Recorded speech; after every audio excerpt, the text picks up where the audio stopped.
Friends, welcome back to Yuvarani's kitchen. నేను మీ శ్రావణి. ఈరోజు ఈ వీడియోలో చిక్కుడుకాయ ఫ్రై ఎలా ప్రిపేర్ చేయాలో చూపించేసైనా, అది కూడా ఆంధ్ర స్టైల్లో ఎలా ప్రిపేర్ చేస్తారు అనేది చూపిస్తాను. జస్ట్ ఒక 2-3 టిప్స్ ఉంటాయంటే అది ఫాలో చేశారనుకోండి, పర్ఫెక్ట్ ఆంధ్ర స్టైల్లో చిక్కుడుకాయ ఫ్రై సూపర్ స్పైసీగా రెడీ అయిపోతుంది. మహా అంటే ఈ చిక్కుడుకాయ ఫ్రై కంప్లీట్ అవ్వడానికి 15 మినిట్స్ లేదు అంటే 20 మినిట్స్ కన్నా ఎక్కువ టైం అయితే అస్సలు తీసుకోదు. చాలా ఈజీగా ఉంటుంది. ఫుల్ వీడియో చూసేసి ఆంధ్ర స్టైల్ స్పైసీగా ఉండేటటువంటి మంచి టేస్టీగా ఉండే చిక్కుడుకాయ ఫ్రై ఎలా చేయాలో చూసేసేయండి. ఓకే, చూసి మీరు కూడా ట్రై చేసి ఎలా వచ్చింది ఏంటన్నది నాకు కామెంట్ సెక్షన్లో కామెంట్ చేయండి. నేనైతే ఇక్కడ చిక్కుడుకాయలు తీసుకున్నాను. జస్ట్ 1/4 కిలో మాత్రమే తీసుకున్నా, మీకు వీడియోకి చూపించాలని. ఇది ఒక 2 కప్స్ క్వాంటిటీ అనుకోండి. లేదు మీకు ఇంకా అర్థం కావట్లేదు, బ్యాచిలర్స్కి ఈజీగా చెప్పాలంటే, ఒక్కరికి మీరు ఫ్రై చేసుకుంటున్నారు అంటే ఒక 30 వేసుకోండి, చిక్కుడుకాయలు సరిపోతుంది, అదే ఎక్కువ అనమాట. సో ఇప్పుడైతే చిక్కుడుకాయలని నీట్గా వాష్ చేసుకొని చేత్తోనే ఇలా మీడియం సైజెస్లో తుంచేసుకొని ఒక కడాయిలోకి లేదు ఒక చిన్ని గిన్నెలోకి తీసేసుకోండి. ఓకేనా, లేదు మీకు కప్ మెజర్మెంట్ కావాలన్నా ఒక 1 కప్ వచ్చింది. నెక్స్ట్ ఇందులోకి సాల్ట్, ఒక 1/2 టేబుల్ స్పూన్ సాల్ట్ అన్నది సరిపోతుంది. నెక్స్ట్ ఇందులోకి ఒక 1/2 గ్లాస్ వాటర్ వేసేసుకోండి. లేదు అంటే చిక్కుడుకాయలు మునిగేంత వరకు నీళ్ళని వేసుకుంటే చాలు. ఇప్పుడు దీన్ని మీడియం లేదు లో ఫ్లేమ్లో పెట్టేసి దీని మీద లిడ్ ఏదైనా క్లోజ్ చేసేసేయండి. ఓకేనా, జస్ట్ మనం తీసుకుంది 1 కప్పే కదా. సో 5 to 7 మినిట్స్కి అంతా మనకి చిక్కుడుకాయలు అన్నది ఒక 70 to 80% వరకు కుక్ అయిపోతాయి. కావాలి అంటే ఒకట్లా జస్ట్ అలాగ చేతితో స్మాష్ చేసి చూపిస్తే చూడండి, అలా తుంచుతుంటే తునిగిపోతుంది. సో ఈ మాత్రం కుక్ అయితే చాలన్నమాట. మనకి మిగిలిన ఎక్సెస్ వాటర్ ఉంటుంది కదా, అదంతా రిమూవ్ చేసేసి పక్కన పెట్టేసుకోండి. ఇప్పుడు ఒక కడాయి తీసుకొని ఒక 2 టేబుల్ స్పూన్స్ శనగకాయ గింజల్ని వేయించుకుందాం. మనకి ఈ ఫ్రైకి మనం ఇప్పుడు ప్రిపేర్ చేసుకునే పౌడరే అనమాట చాలా మెయిన్.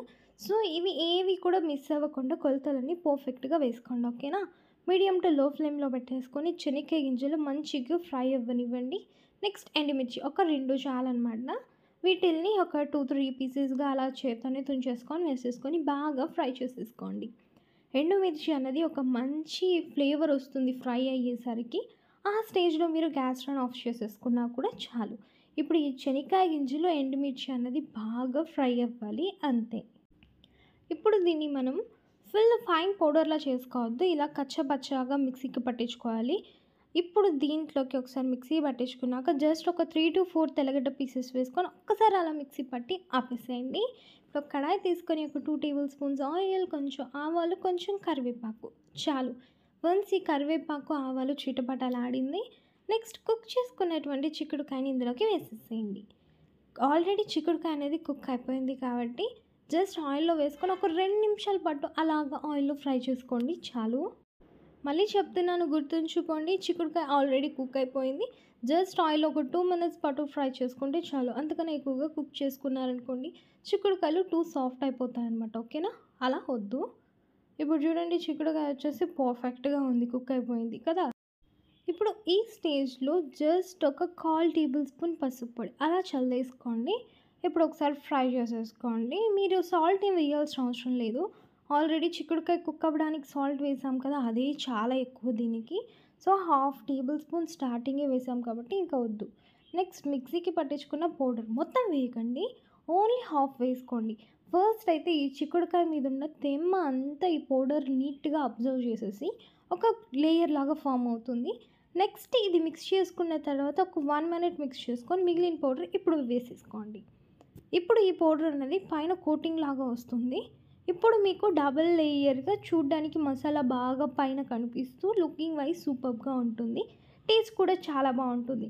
సో ఇంతేనండి, మన ఫ్రై రెడీ అయిపోయింది. జస్ట్ ఒకసారి అలా మొత్తం మిక్స్ చేసేసుకొని గ్యాస్ టర్న్ ఆఫ్ చేసేసి ఒక వెజల్లోకి తీసేసుకుంటే అంతే. జస్ట్ దాని కలర్ చూడండి, గ్రీన్గా మీద అక్కడక్కడ రెడ్ కలర్లో ఎండుమిర్చి అండ్ ఆ మసాలా పొడి ఎల్లో కలర్గా చూడడానికి చాలా బాగుంది కదా. అండ్ టేస్ట్ కూడా సూపర్గా కుదిరింది. నేను చెప్పిన విధంగా అదే ప్రాసెస్తో ట్రై చేసి ఎలా వచ్చింది ఏంటన్నది కామెంట్ సెక్షన్లో కామెంట్ చేయండి. ఓకేనా, లేదు అంటే మీకు నా ఇన్స్టాగ్రామ్ ఐడి కూడా ఇస్తాను, కింద డిస్క్రిప్షన్లో ఇస్తాను, తీసుకోండి లింక్. ఆ ఇన్స్టాగ్రామ్ ఐడిలోకి వెళ్ళి మీరు చేసిన ఫ్రై ఎలా వచ్చింది అన్నది నాకు జస్ట్ ఒక పిక్ తీసి పెట్టండి. ఓకేనా, okay friends, bye, have a nice day. మీకు మన వీడియో నచ్చితే ఖచ్చితంగా లైక్ చేసేసేయండి. Bye, have a nice day.